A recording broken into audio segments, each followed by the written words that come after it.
So I can put this painting on the wall and say, I was there when this was created, and I am the creator of that, and I am now the curator of that.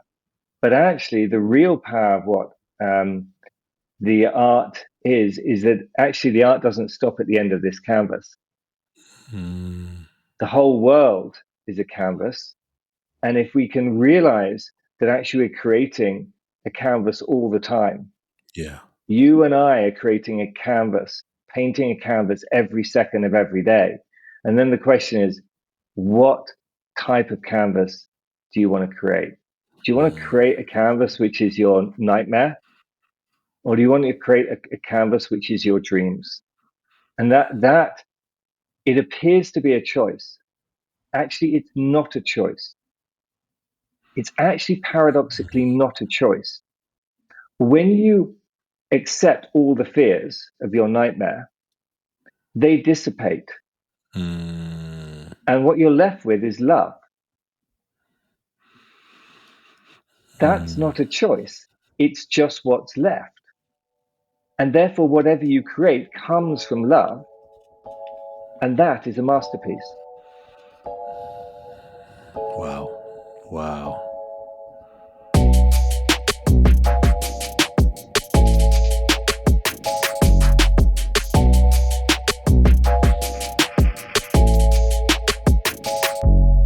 Welcome to the Taking Off the Mask podcast. My name is Ashanti Branch, and I'm really glad you joined us.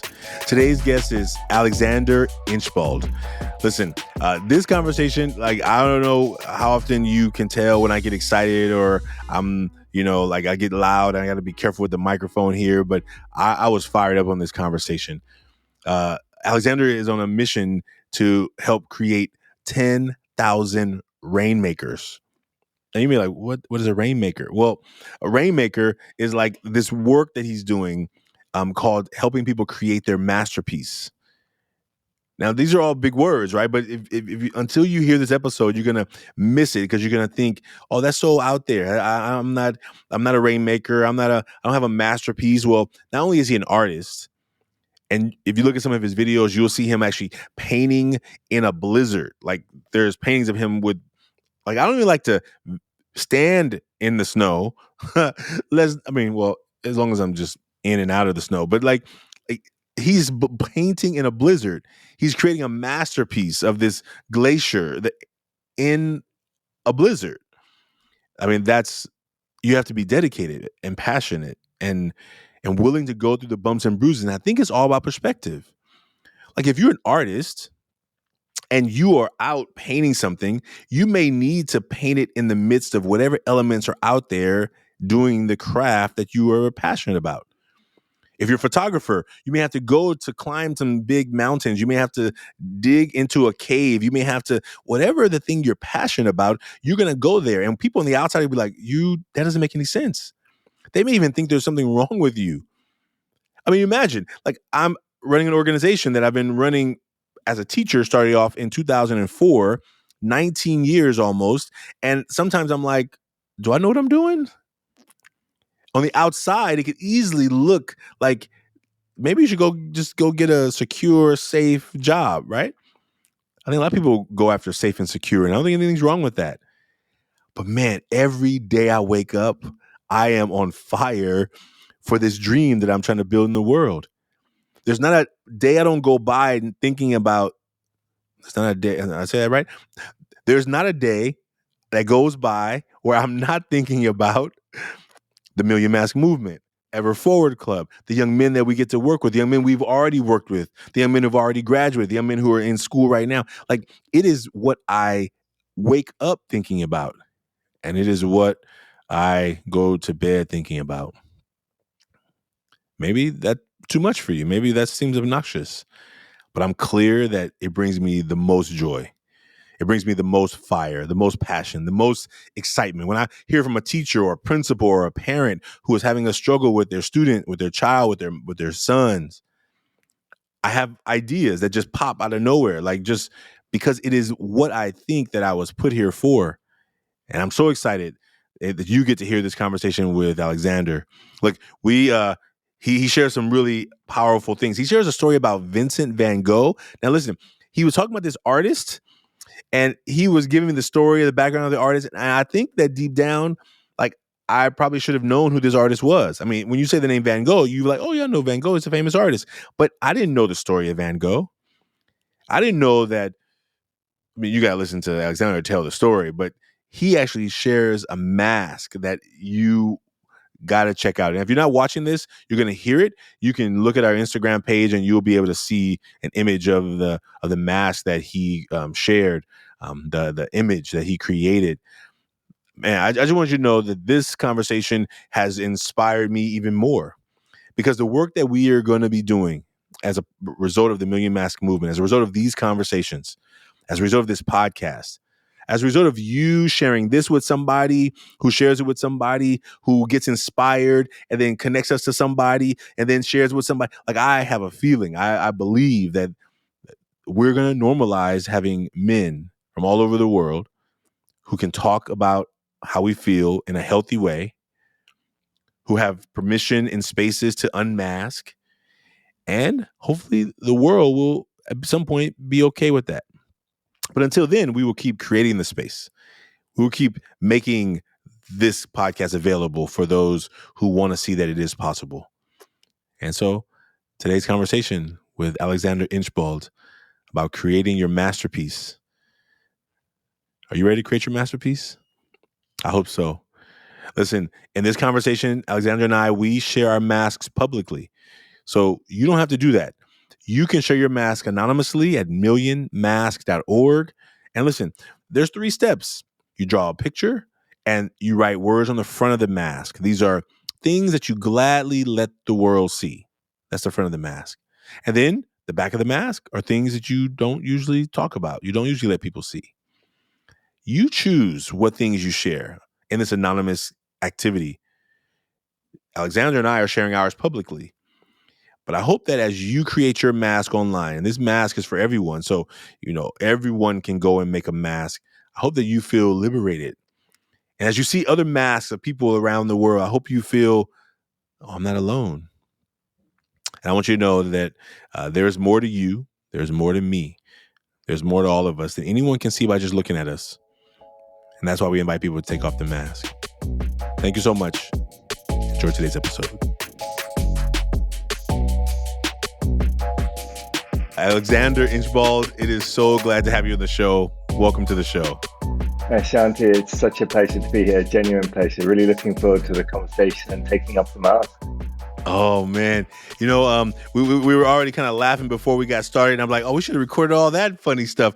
Like these conversations sometimes start before they start. And I think what I hope that we begin to normalize is opportunities for men to come together, to not have to talk about career and work and promotions and how much I make in my cars, but to be able just to like learn and laugh and enjoy company and community. I think that's what I'm really hoping. So with that said, we felt we already started, but let's would you introduce yourself to folks? What do you want them to know about you as we jump into these masks?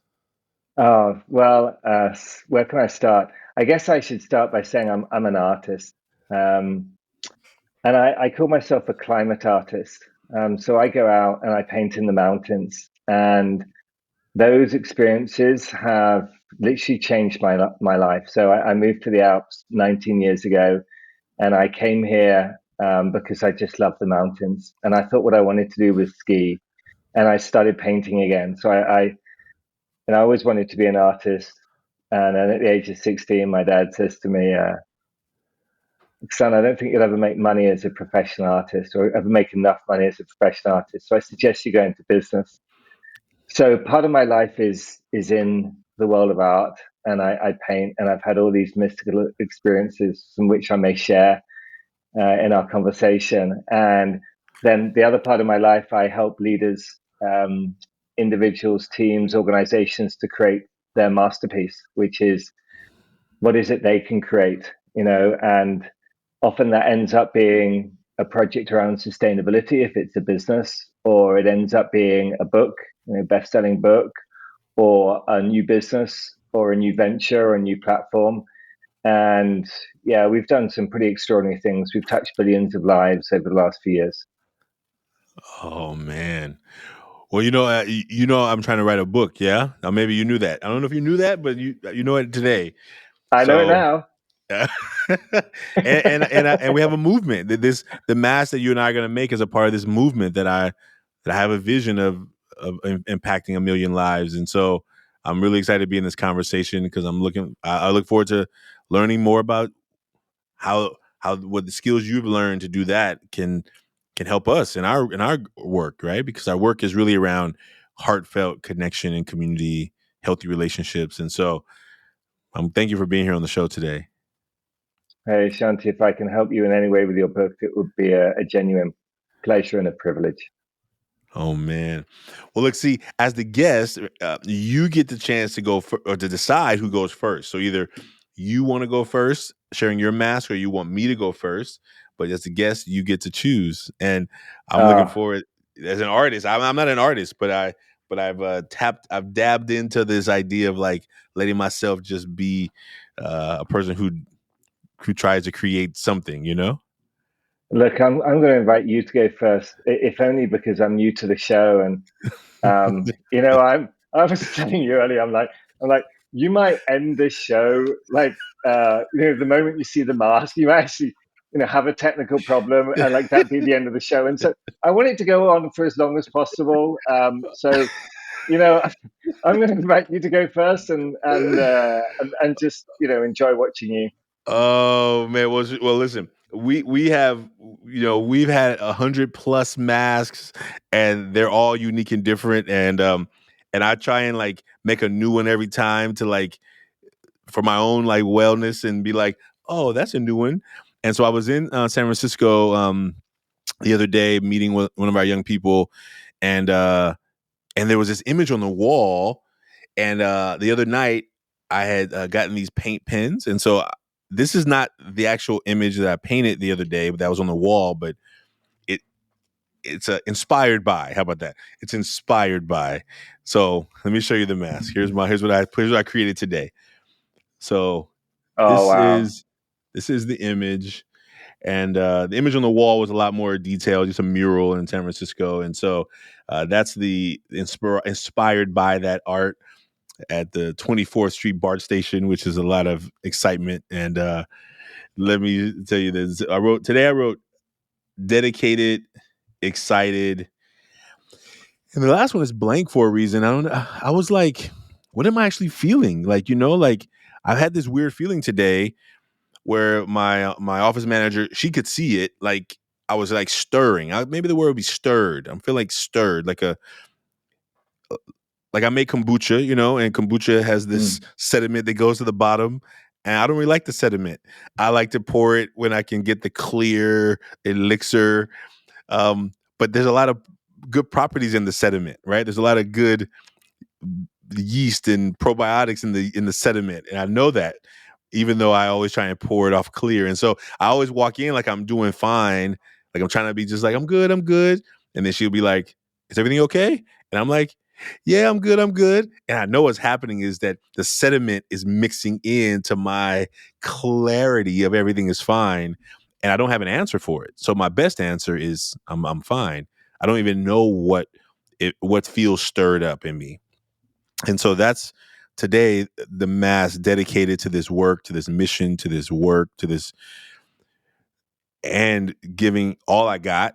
Sometimes giving from my tomorrow self, because I got to borrow some hours from tomorrow for, to get all the stuff done, and knowing that that's not effective anymore, and really trying to get more effective. And I think there's that clunky part between like I'm getting some new systems in place, like putting in work hours in my day that I'm working on getting stuff done, as opposed to just kind of like running from thing to thing. And it feels clunky in this moment, right? Like it's like, so I think that's what I feel it. I feel it showing up on the outside, although I don't really want it to show up on the outside. I really want to keep my composure and cool, calm, and I got it all figured out. But I am dedicated. I am excited. And that blank one right there was more, I'll use the word stirred today. I feel stirred. I feel that Mm. people today are seeing a little, and I'm also in a cleanse of my system, right? I'm trying to eat healthier. I'm juicing once a day. I'm like my body's like, dude, where's our junk? where's our fuel and our the stuff we love to snack on and lick our fingers for? And I'm not feeding it that stuff anymore. And so my body's like having a battle, and I'm I'm tired of letting it win. I'm tired of letting the addictions win. So I'm anyway, that's normally not what is seen, but today I think it's being seen. So I'll stop there. That's the front of my mask. Shanti, I love that. I observe a lot of people stirred up right now. A lot of people stirred up about all sorts of things. And all the things we're stirred up about, they're all outside. Yeah. But what's stirring us up really is our minds. Yeah. Our minds are stirred up. And then we see all this stuff outside Yeah. and we look at it and we go, it's out there, and we very rarely point the finger back at us. But Yeah. I'm sure you've heard this quote. When you point a finger out there are three fingers pointing back at you. Mm. And I also saw a quote today, which I'm sure you've seen before, from Mark Twain. Have you heard this one about there's a whole load of ants and fire ants in a jar, and when they're in the jar, the fire ants and the ants are perfectly at peace. But if you take the jar and you shake the jar, the fire ants and the normal ants start killing each other. Mm.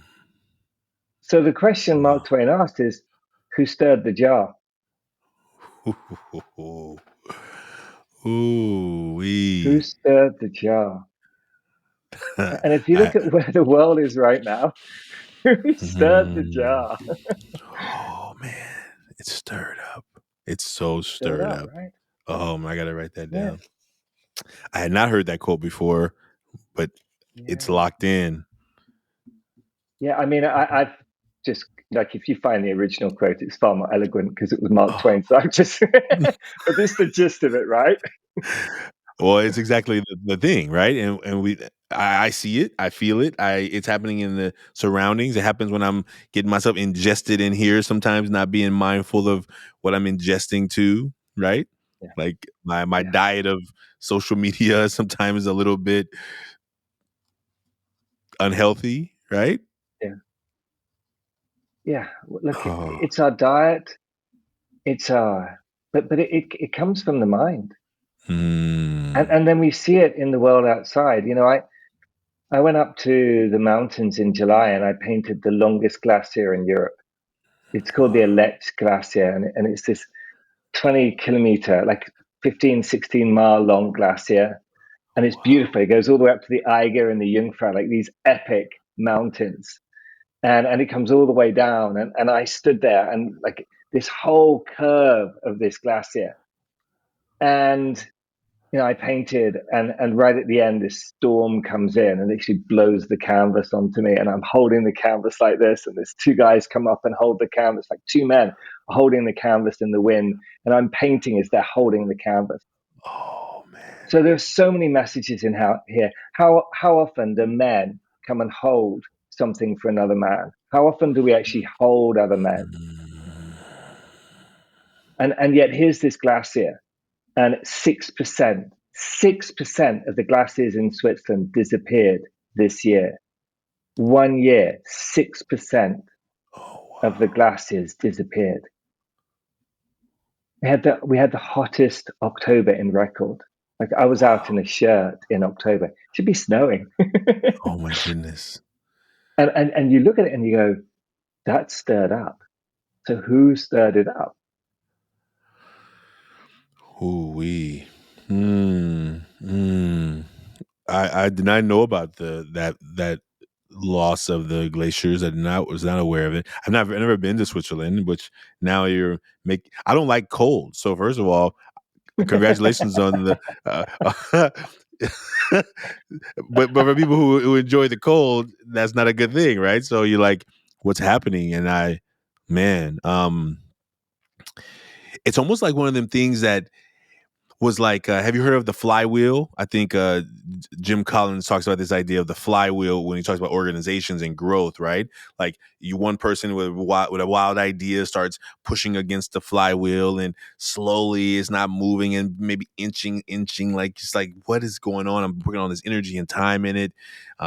You probably and what happens is you try and encourage other people to get inspired, and then they come and help push a little bit more on the flywheel. And once you get the flywheel going, uh, you can't even really stop it, right? It's like it's going without you. Like you no longer need to be the person doing all the meetings and all the things and all the tasks and all the events, because there's other people that have got it moving to a place where it's kind of moving by itself. And I think that's what maybe part of the thing you're talking about. This idea is like, well, there was all these little things that were happening that people were doing and ignoring and not paying attention to, and mindlessly behaving in the world in a way that was like, oh, nothing's not going to happen. Oh, that's just nonsense. And then all of a sudden now we're like, how do we reel it in? And because the population is so big of people and behaviors that are and attitudes and thoughts and ignoring reality, then it's harder to slow it down. It's harder to slow down the process of what has already been happening, even though people are, you seem thinking people are smarter than ever before, but we oftentimes are still sucked into old patterns, Yeah, for sure. Look, the way I see it is there are two really big issues in the world right now. One we've just mentioned, the climate, the environment, and the second is equity. And the two are Mm, related. And until we have equality, and we won't address the climate, we won't address the mm, environment. These two are absolutely related. And mm, a lot of the work that I do is about that. So I'll come on to my mask in a second, but as we've started talking about the painting, and the mask is related to that. A few years ago, I created a series called When I Was White, right? And it was mm, this whole series of when I was white, all in the mountains, white on white on white, which is actually quite a difficult thing to do. But I just got into it, and a friend of mine suggested I do it. And before that, I created a colored series, and I renamed it afterwards, When I Was Colored. And then mm, I went on this retreat on the west coast of the States at the Esalen Institute.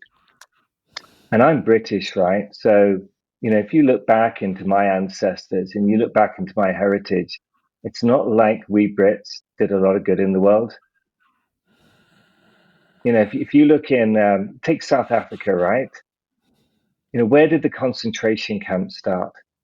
Well, it was the British in the Boer War, and they held women and children in concentration camps, and then they uh, drew the men, the Afrikaners, to save their women and children. We slaughtered them. So it wasn't the Germans, the Nazis in the Second World War that created concentration camps. It was the British. And then you look at India, tens of millions of people killed through famine in the 1950s and 1960s purely through British negligence.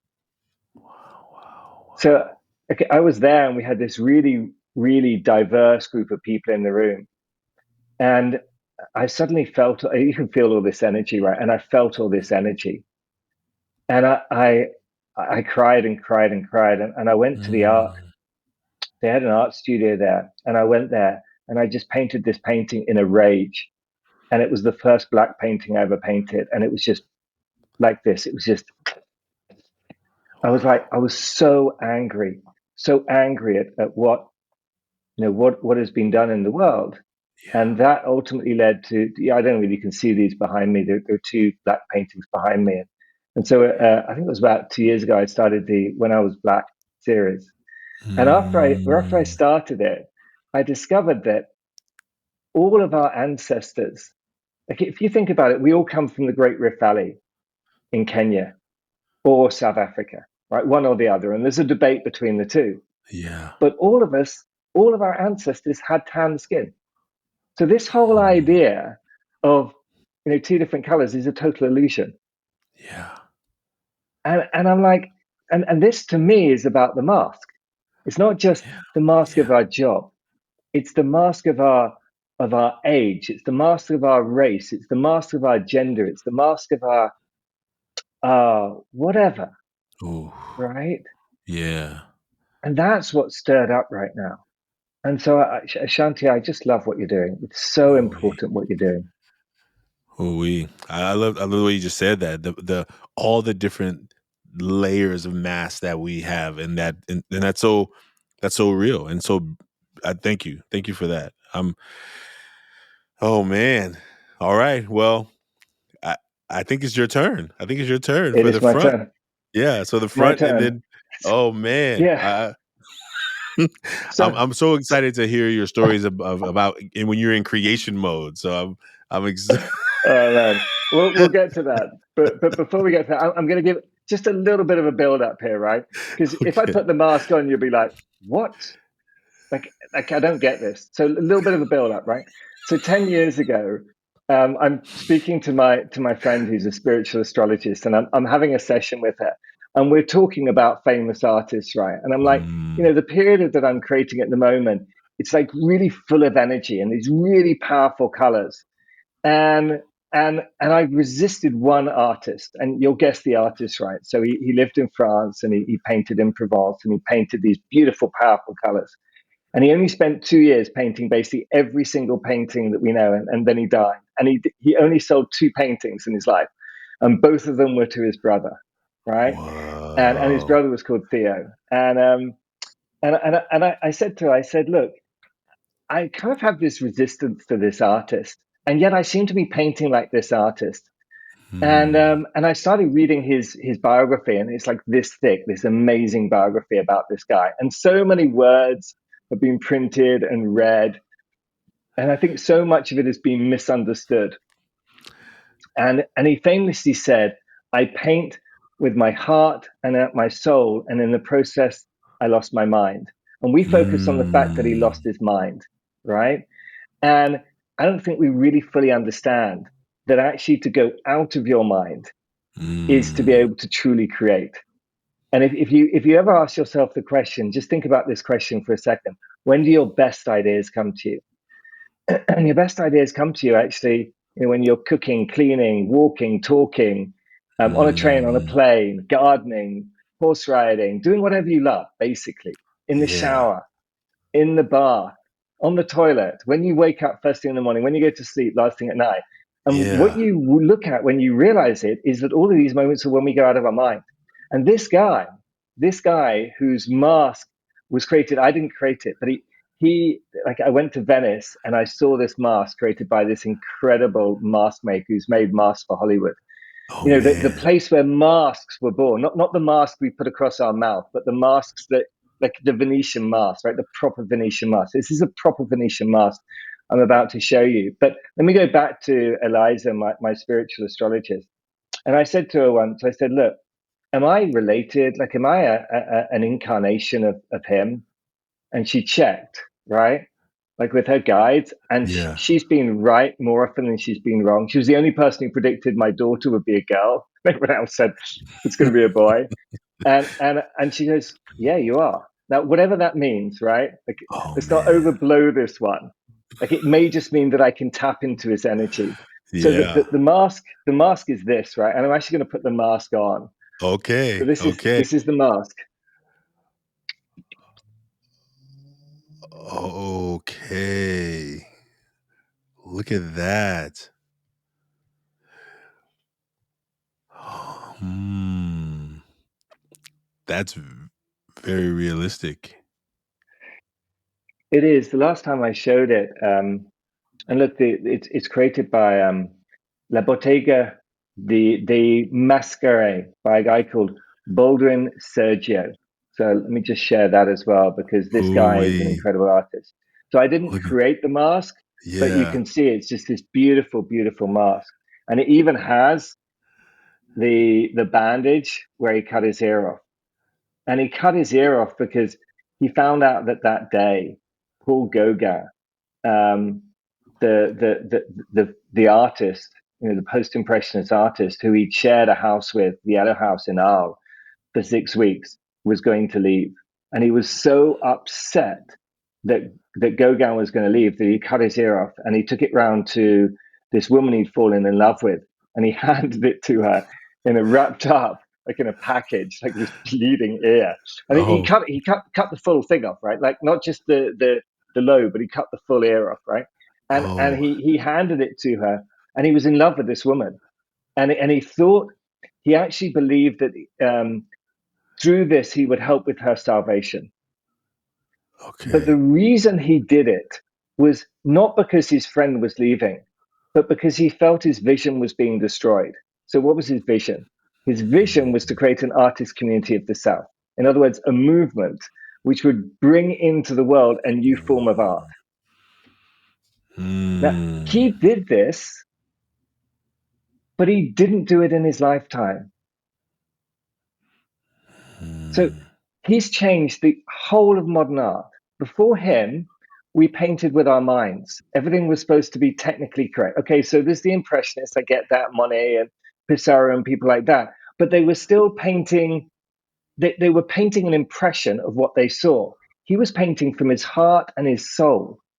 mm, And that inspired not only every form of modern art, but it inspired everyone who's ever created anything from the heart to create from the heart. So you could say it's influenced the entirety of modern creation. All modern creation that we say needs to come from mm. the heart and the soul. You could actually trace back to Vincent, and you could say that he influenced that.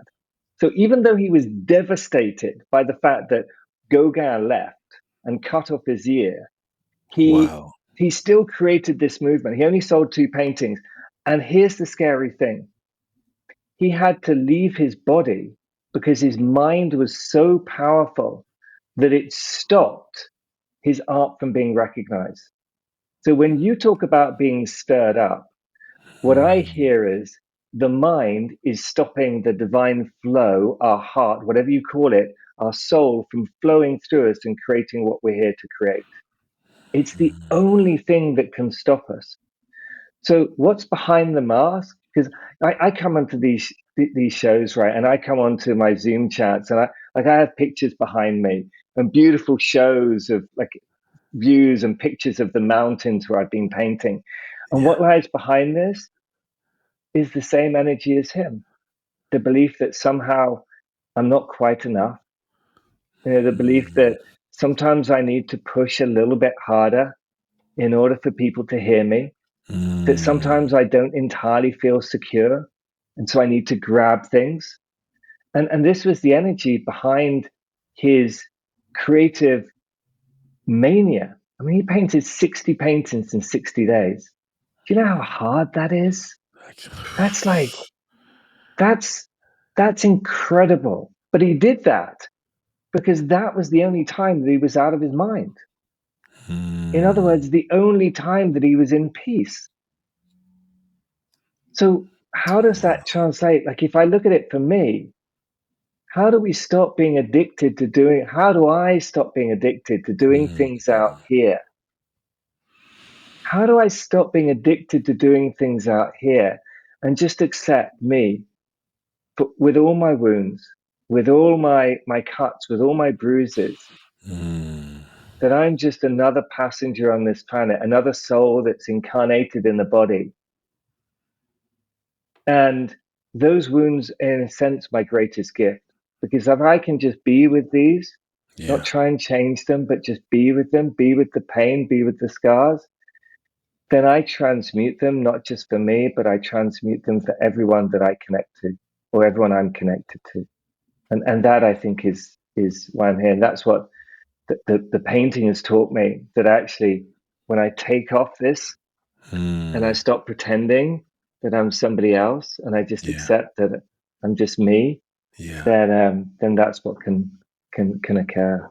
Does that make sense? Ooh wee. Man. I just got oh man, it makes sense in a lot of ways, in so many different ways. In this journey of like first of all, thank you for sharing that story. I did not know that story. I did not I mean I have like all these no I'm like, oh my goodness, I got some learning to do still, always. Um We And all thanks for have. sharing your story. I think it was interesting how you weave together in your own journey of that. Because I think, in our work, we invite people to take a journey from the mind, the head to the heart, right? I think there's a quote that says the longest distance that most people travel is the 18 inches between their head and their heart, right? And so we get stuck in here running around. And if I was just to be like, okay, what am I needing right now? Or Mm, maybe I just need to rest. But my head says you can't be resting. It's Tuesday. You got to be working. What are you doing? How mm, dare you think about resting on a Tuesday? And so therefore I run back into the head like, okay, I can't listen to that right now. I can't listen to that need. I can't listen to that calling of my heart to say, stop, put it down, go for a walk, take a hike, go to the ocean, listen to the waves. Like, but my head is always trying to like perfect the experience of others as opposed to maybe perfecting the experience of me, and not perfect in yeah, any sense of like perfection, but like what I'm in need of right now in this moment to feel more whole. yeah, Yeah. yeah. And just, just listening to the heart and being with that, and Yeah. also listening to the gut, because the gut is this other Mhm. receptor. And I was Yeah. talking to a friend the other day about this, and he went on an MDMA trip. I don't know whether we can talk about that on on the show, but Absolutely. oh, Absolutely. it's out there. So, and he was like, he got to see. We had this amazing conversation. He got to see the mind like this. He got to see the heart. This place of love and truth. And he said, we so often talk about this relationship, and we forget that so much of the stuff, so much of the ancestral stuff, the Mm, ancient wounds are actually held deep in the gut. And he saw this. And he was like, we have to go there and just be with this stuff, not try and do anything with it, just be with it. Because, mm, the more you're with it, as the Dalai Lama put it, every master has experienced intense suffering. And in fact, that's the way to compassion. It's the way to joy, is to go through the intense suffering. Archbishop Desmond Tutu put it like this. He said, if you transmute it, like the more you transmute it, and that's not transform it, it's like just be with it. And then what happens is mm. magically it shifts. It just dissipates. And the amazing thing is that when it goes, what you're left with is love. Like not the Valentine, soft eros kind of love, but this Yeah. deep, profound love, compassion, and Yeah. true, profound love when you just sit with it. Wow. And in my experience with sitting in that is that it's not comfortable. It's No, it's not fun sometimes. It's not no, it's like I'd rather just it have some cookies right now. And I think, oh, wait a minute. And which for me is deeply connected to my own gut system because my gut gets filled with a bunch of sugar and a bunch of flour, the things that I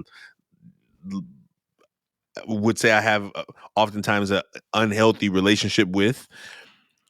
And so it actually keeps me out of being in my heart with what I'm feeling and the pain, the worry, the doubt, the fear, the old stories, because I can just go into like, oh, I'm gonna just soothe it. I'm gonna just soothe that discomfort. And instead of feeling it, I'd rather feed it. yeah, yeah, you're so spot on. I mean, you look at Gandhi. He got to 5 items of food a day, right? And that included the medicine. So he would eat Hmm. 5 things, including the pill. Or you look at Buddha. Buddha became an aesthete, which means he basically starved himself for a few years. So he Hmm. tried this. He went through that period of suffering and literally cleaned the entire body out. And it was only after he gave up and sat under the Bodhi tree, he suddenly became enlightened. And the Hmm. same with Gandhi. So I agree with you. We reach for whatever distraction is there, and it can be food, can be that Ooh, cookie. Can be the mobile phone. Like we grab it and we go, you know what?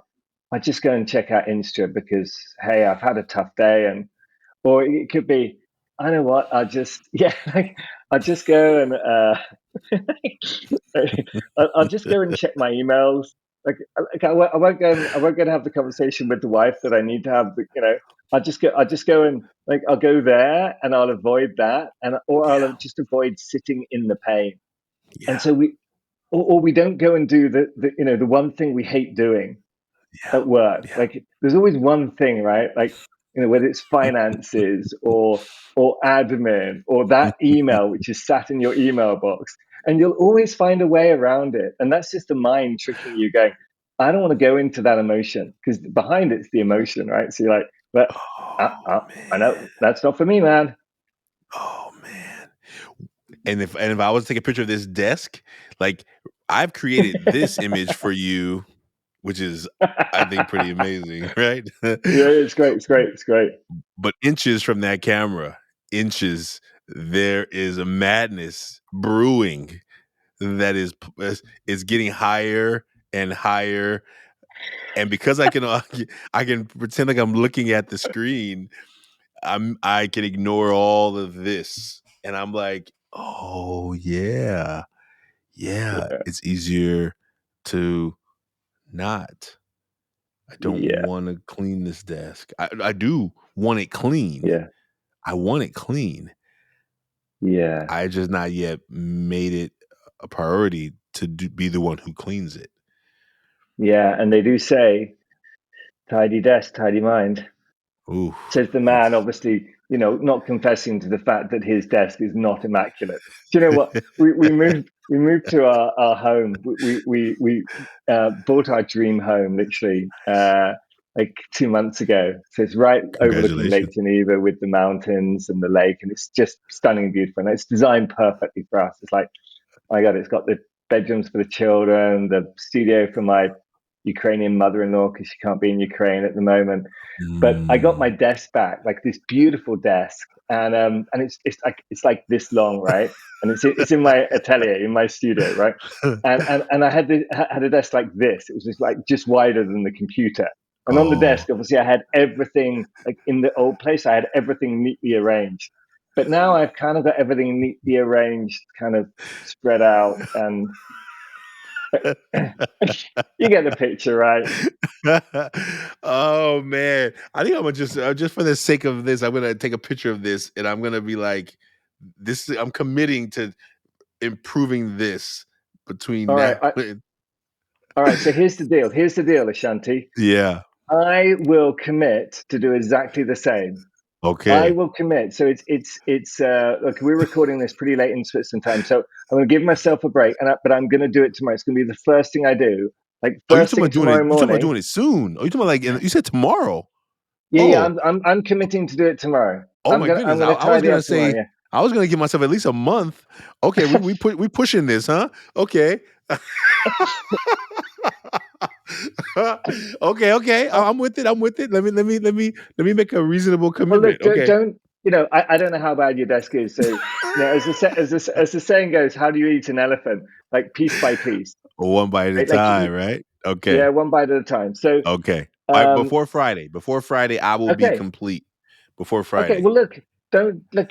I tell you what, feel what your Yeah. heart and your gut are telling you. Don't go, right. I'm going to do it by that deadline. I know that I can tidy my desk first thing tomorrow morning. It's like, it just needs a little bit of a tidy.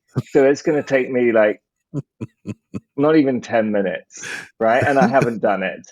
But if it's going to take you longer than 10 minutes, then, like, if it's like, you don't have to tell me how long it's going to take, but just, break it down into, right?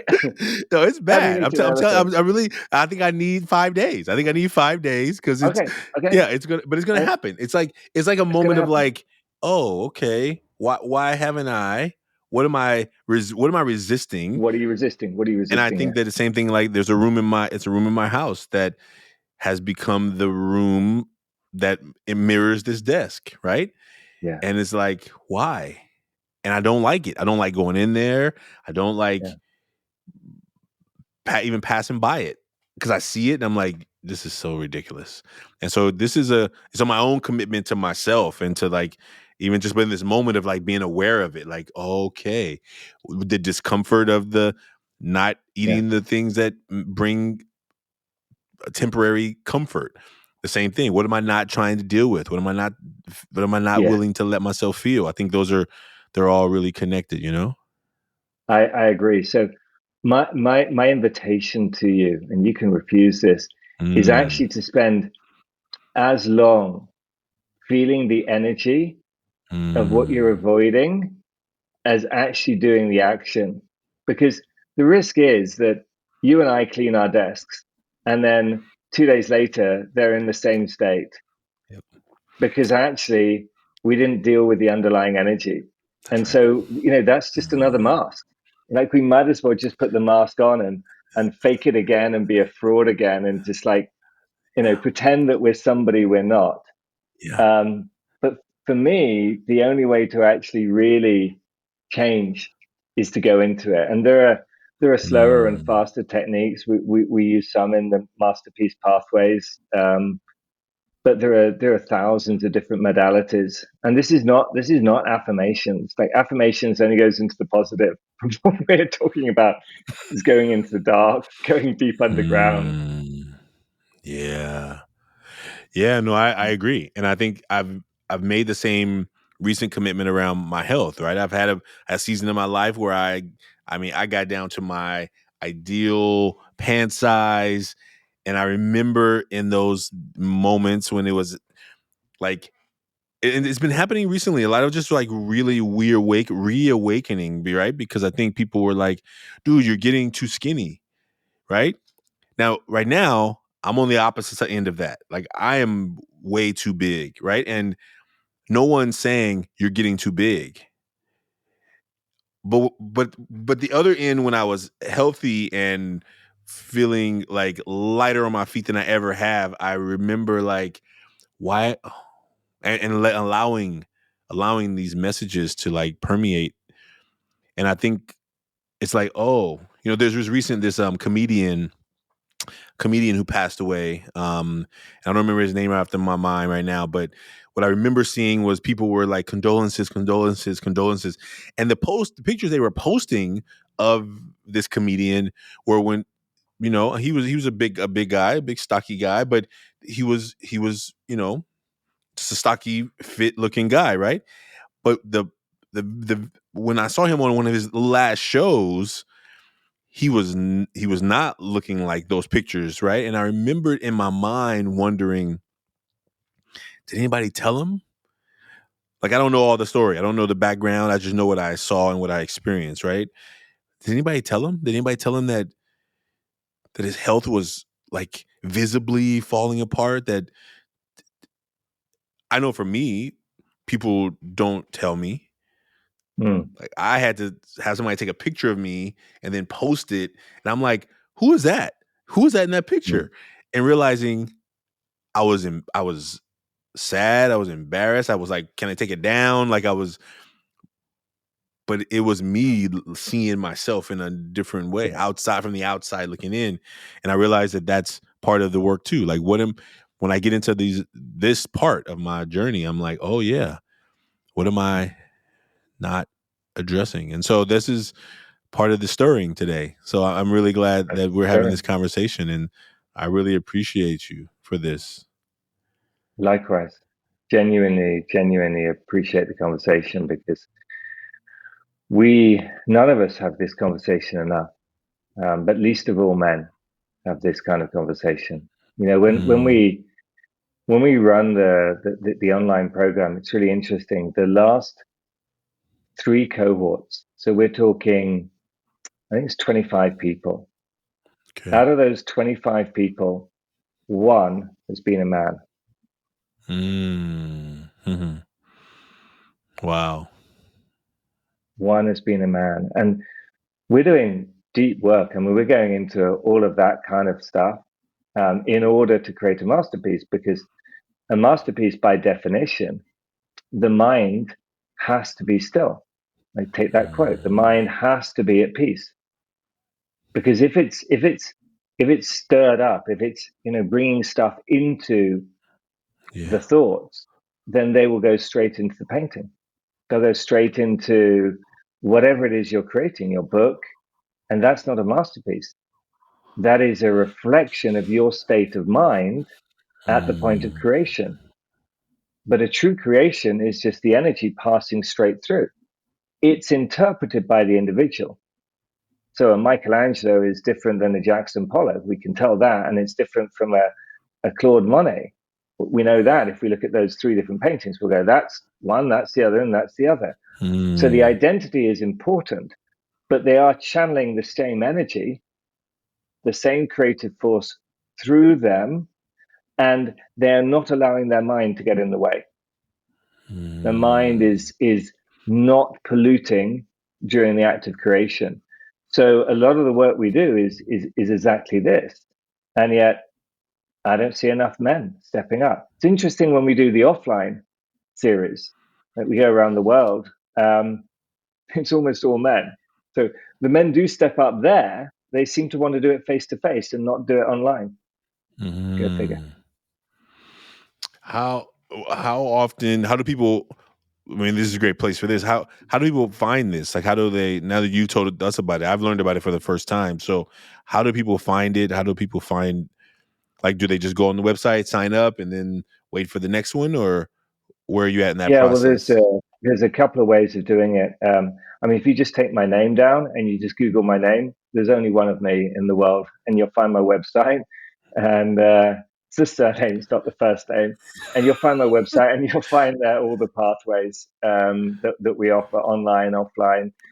I'm also on LinkedIn. So if you just go to, I think it's linkedin.com/be creative everywhere, I think you'll find that. But again, if you just Google my name, you'll find that LinkedIn pops up pretty much in the search terms. And I'm regularly there. I'm not so much on Insta or Facebook. I'm present there, but I'm not so active there. And we run, the community that I founded, I guess, we run purpose sessions every week. So some of my partners run the purpose sessions, and that's something that I created using Simon Sinek's work. But I took a 9-hour tool and reduced it down to a 30-minute tool. So if you turn up to one of those sessions, you'll have to wait your turn, but we'll help you work out your personal purpose. And we've probably helped, I would think, over 2,500 people now to work out their personal purpose. Or you could sign up to the Insights from the Atelier, where we kind of have these conversations on a regular basis. So if you're not ready to commit and you just want to find out a little bit more about what we do, those would be the two ways to find out more. Sign up to Insights from the Atelier. You'll find that on my website, or come to a purpose session and work out your purpose. But if you want to, find out more, then you'll also find there's a link to set up a call. And you may well find that I'm at the end of that call. So I look forward to speaking to you if any of this resonates. Man, well, we're gonna put all of that in the show notes and make sure that people can do that. I'm just for the sake of just the closing of this. Did you draw one today? Did you make one? I did draw one as well, actually. All right, I would But love. I drew it on my tablet. Oh, okay. Is a tablet what we're seeing you through, or is it can it be No, picked up? I Oh, can okay. pick it up. Right. So Okay. there you go. Look at that. Yeah. Awesome. So that's normally me, right? When I'm Yeah. on Zoom, that's what it looks like me sitting there with this canvas behind me. Yeah. And that's the image that I put out to the world. Yeah. And I painted around the world, and I mentioned earlier that strange things have happened. But what I wanted to share is I just wanted to share this one insight, because it Yeah. sounds crazy, but it happens to be true. Not only does it work on an individual level, if you go into the pain behind not cleaning up your desk, Yeah. and then it doesn't happen again, like you properly do it. You don't like just because the mind kicks in and it kicks out, right? Like one of these circuit breakers. But if you Yeah. do it all the way, you go all the way to the bottom of the ocean, you'll find it will change you fundamentally. It changes the genes, actually, changes the layout, changes the neurons in the brain, and the way the brain is wired up. But actually, you can do this with your entire climate, with the entire environment around you. So when I go out and paint, I mentioned earlier to you this idea of the storm coming in. The weather always changes. So if you go onto my website, you'll also find videos of me painting in a blizzard, painting in gale force winds. And those experiences are experiences where I realized that actually we are not separate from it. Doesn't matter what label you give to it, universe, divine, energy, God, spirit, like you give it whatever label you want to give it. But Mother Nature, what I realized is we're not separate from it. And the only thing that creates the idea that we could be is our mind. So our mind creates a sense of separation. But when we go beyond the mind, we realize we're connected to it. MDMA helps you to do that, but actually the active ingredient in MDMA is in the pituitary gland in the brain. And that's triggered when the pineal gland opens and you connect to all of it again. And in that moment, you can actually influence any aspect of it. So I can put this painting on the wall and say, I was there when this was created, and I am the creator of that, and I am now the curator of that. But actually, the real power of what the art is that actually the art doesn't stop at the end of this canvas. The whole world is a canvas. And if we can realize that actually we're creating a canvas all the time, you and I are creating a canvas, painting a canvas every second of every day. And then the question is, what type of canvas do you want to create? Do you want to create a canvas which is your nightmare? Or do you want to create a canvas which is your dreams? And that it appears to be a choice. Actually, it's not a choice. It's actually paradoxically not a choice. When you accept all the fears of your nightmare, they dissipate. And what you're left with is love. That's not a choice. It's just what's left. And therefore, whatever you create comes from love. And that is a masterpiece. Wow. I love that. And the delusion is that the mind thinks it has a choice. But that's the mind. The soul, when the mind is not polluting, just goes forward. It just follows the pathway. Because it's all No in us. resistance. It's all there. It's all there. Yeah.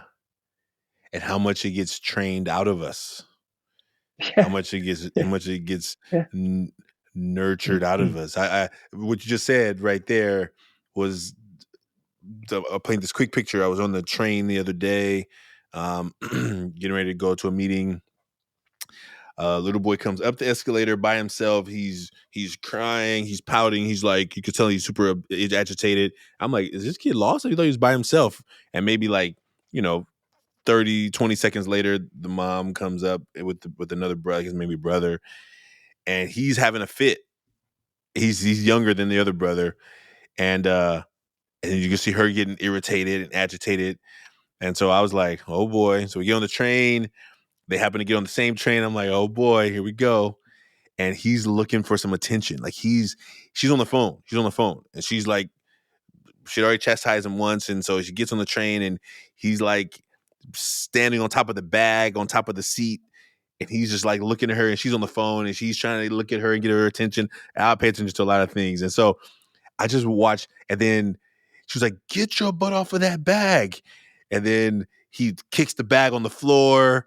And then he is like looking for this attention. He's not getting it. And you could just see him like trying to do everything. Like I don't know any of the story. I just know what I saw on the outside as an outsider too. But I was just like, how often did that, like, I'm trying to get your attention. Like, I'm trying to get your attention. I'm trying to get your attention. And how often do we just begin to learn that, oh, okay. And then I beat parents a lot of times who are shocked that their kids don't talk to them and don't, and I'm not blaming anything. I'm just more saying, like, these observations is like, well, we get trained quickly. Okay, you're too busy, whatever. And hey, those things sometimes are recurring, right? And I just That's begin to spot shut on. off. I just shut off. I just shut off. I just shut off. I shut down. Or I pick up this. I pick up this. I pick up this. Okay, fine. I don't need attention from you. I got attention somewhere else. And then we get in this shock mode of like, why are they not talking? Why are they not communicating? Why are they? And we have to know that sometimes unconsciously, subconsciously, not intended, we told them, find attention somewhere else. Find Yes. find find what you're looking for somewhere else, and then it comes back in ways that we didn't intend. So thank you for sharing I'm this. I'm so with you, Ashanti. I love that. And what we end up doing is we end up triggering these very deep programs that are running in all of us. Mm. They're programs. They're programs. Oh my gosh. Well, listen, everything you like, is there any last thing you want to say? Because I think I could talk for way more time. So I'm telling you, I'm super excited about this, and I have like 25 post-its here that are trying to just. I hope I can read them later because I was just like trying to just write in the context of like feeling this, right? And I appreciate this, and Let me I just hope, add one more thought. I mean, I could yeah. go on, Ashanti. People often ask me, where do I start? So Mm, let me just give that one kind of insight. yeah. If you ask yourself the question, when do your best ideas come to you? And then you honestly answer it. So let me just ask that to you, Ashanti. When do your best ideas come to you? Yeah. Kind of like in two parts.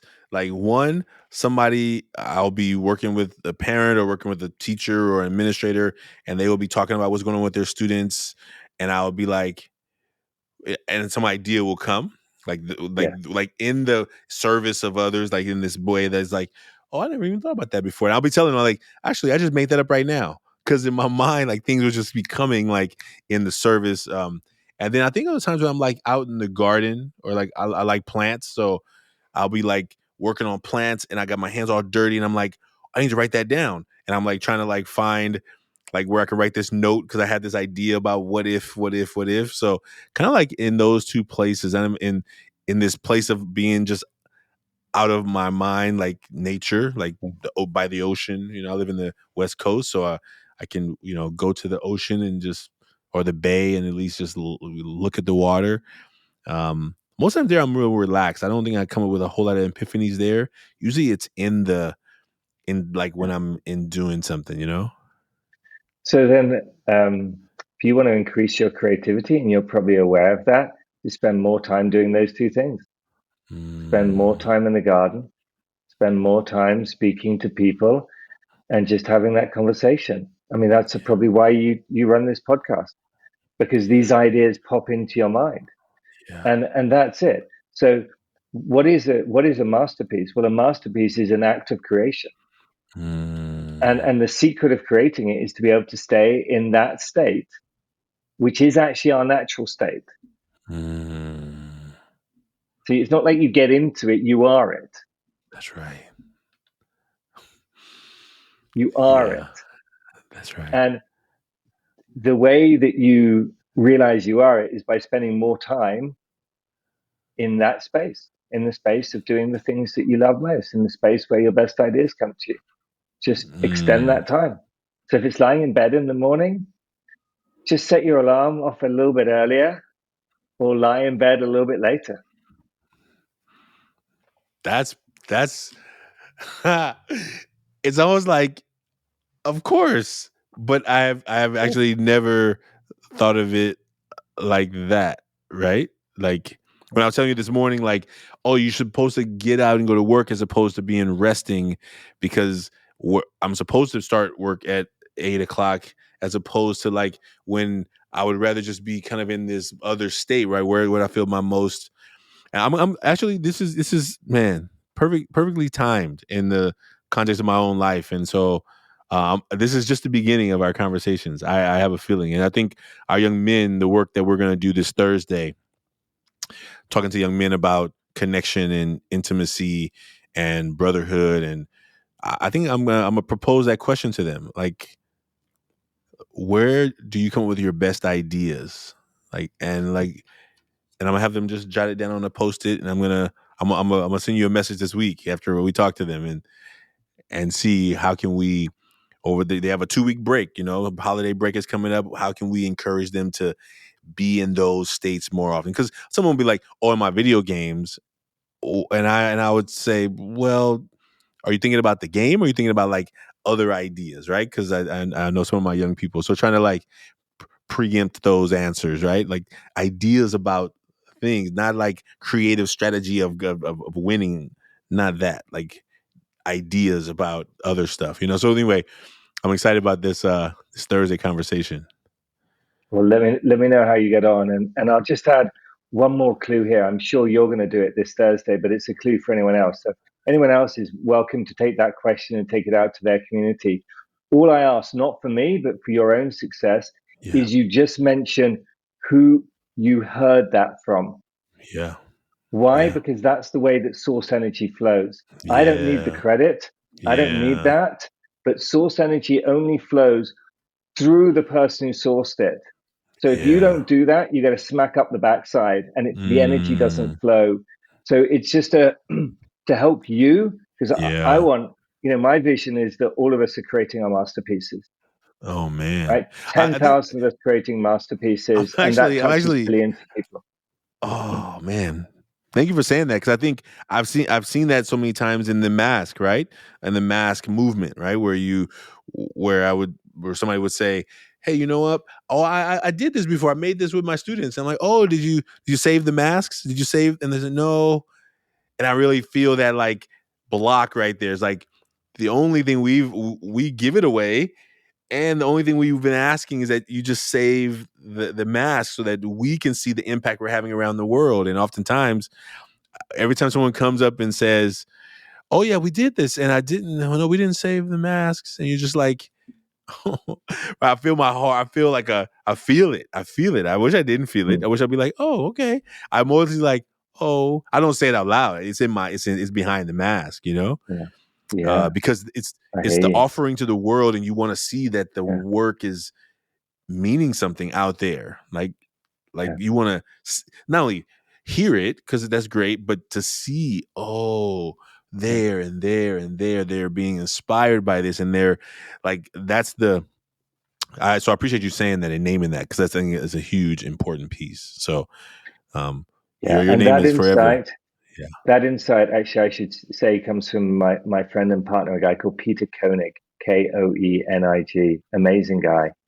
I could say so much about him. He spent his life basically looking at our relationship to money, but another conversation. Or Mm. about source work, big stuff. He's taught me a whole load of stuff. Well, I imagine that's my next that's my January work. So we go.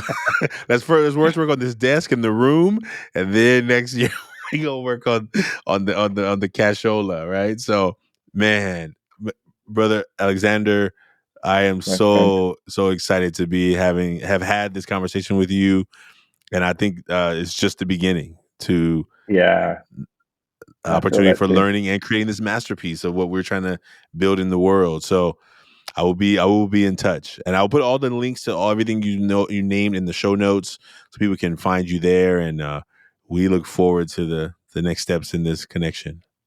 Awesome. Hey, Likewise. Thank you so much for having me, Ashanti. oh, I'm so glad to have you, folks. Listen, Alexander and I kind of talked about our masks here publicly. You can make your mask anonymously. You can go to millionmask.org and make your mask anonymously. No one will know it's you, but you help to move the energy forward in the work that we're doing. If you're experiencing this, you're learning about this, I encourage you to share the source. Like, that is such a beautiful way of saying it, and I thank you for naming it in that way, Alexander. And so, folks, we wish you all the best. As we're approaching December holiday season, everyone doesn't feel December is the same way. So as you're navigating whatever comes up and arises for you, as all the lights and trees and music comes out of the storage boxes, we invite you to keep touching in and taking care of your heart during this time in this season. So wish you all the best with that. Thank you for listening. Thank you, Alexander, for being here with us. And we'll see you all soon. Right on. Cheers.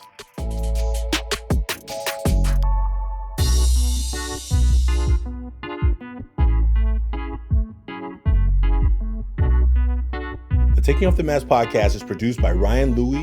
Graphics are by Kelly Wong. And a special thanks to the team at Ever Forward, Vanessa Cortez and Choque Allen Alvarez. We'd like to thank everyone who's been a part of the creation of this podcast as we cross the 100th episode milestone and begin the work to the next 100. We hope that everyone who's been a part knows that they're a part of the Taking Off the Mask family.